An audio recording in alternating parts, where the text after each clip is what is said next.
শনিবার 10 মে 2025। পাল্টাপাল্টি ড্রোন হামলা, ভারত পাকিস্তান উত্তেজনা। ভারতের 77টি ড্রোন ধ্বংসের দাবি ইসলামাবাদের। এক রাতে 300 থেকে 400 ড্রোন হামলার অভিযোগ পাকিস্তানের বিরুদ্ধে। পাকিস্তানের বিরুদ্ধে তুরস্কের তৈরি ড্রোন ব্যবহারের অভিযোগ নয়াদিল্লির। শুক্রবার রাতে জম্মু, অমৃতসর ও শ্রীনগর বিমানবন্দরের কাছে বিস্ফোরণের শব্দ হয়। ফেসবুক পোস্টে চিফ প্রসিকিউটর শেখ হাসিনার বিরুদ্ধে তদন্ত সংস্থা প্রতিবেদন জমা দেবে সোমবার। তারেক রহমান বলেন, স্বৈরাচারের দূষরদের হয়তো দেশ থেকে সুযোগ দেওয়া হচ্ছে। আওয়ামী লীগ নিষিদ্ধ না হওয়া পর্যন্ত অবরোধ চলবে। শাহবাগ ব্লকের যমুনার সামনে রাতভর অবস্থান ও মিন্টু রোডের মোড়ে বিক্ষোভের পর গতকাল থেকে শাহবাগ মোড় অবরোধ, আজ বিকেলে গণজমায়েত।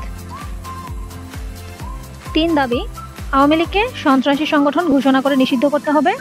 2 ট্রাইব্যুনাল আইনে আওয়ামী লীগের দলগত বিচারের বিধান যুক্ত করতে হবে। 3 জুলাই ঘোষণাপত্র জারি করতে হবে। বাংলাদেশি 4 টিভির ইউটিউব চ্যানেল ভারতে ব্লকড।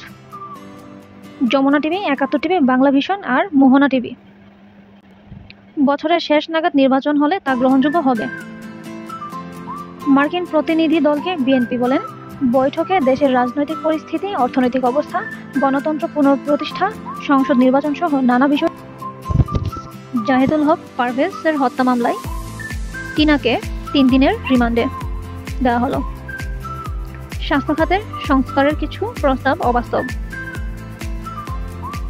ধর্ম মন্ত্রণালয় জানালো, হজ যাত্রীরা প্রয়োজন হলে ভিসা বাতিল করতে পারবেন। নোয়াবের অনুষ্ঠানে আইন উপদেষ্টা বলেন, সাংবাদিকতার স্বাধীনতা প্রতিষ্ঠা করা না গেলে গণতন্ত্র থাকবে না। নোয়াব হলো একটি সংগঠন যার ফুল মিনিং হলো newspaper owners association of Bangladesh. অর্ধশতাধিক ব্যক্তিকে পুশব্যাক। মৌলভীবাজারের বড়লেখা সীমান্ত দিয়ে 44 জন ও কমলগঞ্জ সীমান্ত দিয়ে ঠেলে পাঠানো 15 জনকে পুলিশে হস্তান্তর বিজিবির। অনুপ্রবেশের অভিযোগে 9 বাংলাদেশিকে আটক বিএসএফের, গতকাল সকালে তাদের বিজিবির কাছে হস্তান্তর। ছাত্রদলের বিরুদ্ধে অভিযোগ, শরীয়তপুর থানায় হামলায় পুলিশ সদস্য আহত। আসিফ নজরুল বলল, কিছু মানুষ আমার বিরুদ্ধে জঘন্য মিথ্যাচার চালাচ্ছে। 6 দাবিতে কারিগরি শিক্ষাঙ্গনে অচলাবস্থা পুরোপুরি কাটেনি। শাটডাউন কর্মসূচি, বুধবার সংবাদ সম্মেলন করে শাটডাউন কর্মসূচি শিথিলের ঘোষণা দেন কারিগরি শিক্ষার্থীরা। দাবি আদায় না হলে আবারও আন্দোলনে নামার হুঁশিয়ারি। আমির খসরু বললেন, বিনিয়োগ নিয়ে দেশে অনেক সার্কাস দেখতে পাচ্ছি। মাহফুজ আলম বলেছেন, আওয়ামী লীগ নিষিদ্ধ নিয়ে মিথ্যে বলে বেড়াচ্ছেন একটি দলের লোক। গাজীপুরে গ্যাস সংকট, শিল্প কারখানায় উৎপাদন ব্যাহত। ভোলাতে কালবৈশাখী ঝড়ে 50টি নৌকা ক্ষতিগ্রস্ত, আহত 30 জন। ট্রাম্পের পাল্টা শুল্কের অর্ধেক দিতে হচ্ছে রপ্তানিকারকদের। যুক্তরাষ্ট্র যেসব দেশ থেকে পণ্য আমদানি করে সেসব দেশের উপর গত 2 এপ্রিল ন্যূনতম 10% পাল্টা শুল্ক আরোপ করেন প্রেসিডেন্ট ডোনাল্ড ট্রাম্প। যুক্তরাষ্ট্রের সঙ্গে রাষ্ট্রীয় পর্যায়ে বাংলাদেশকে দর কষাকষি চলমান রাখতে হবে, যত দ্রুত সম্ভব এ বিষয়ে একটা জায়গায় পৌঁছানো দরকার, আর এসব কার্যক্রম দৃশ্যমান হতে হবে। ব্যাংক খাতে নিরীক্ষা প্রতিবেদন জমার সময় বাড়ল 31 মে পর্যন্ত। যুদ্ধবিমানের লড়াইয়ে নজর বিশেষ সামরিক শক্তিগুলোর।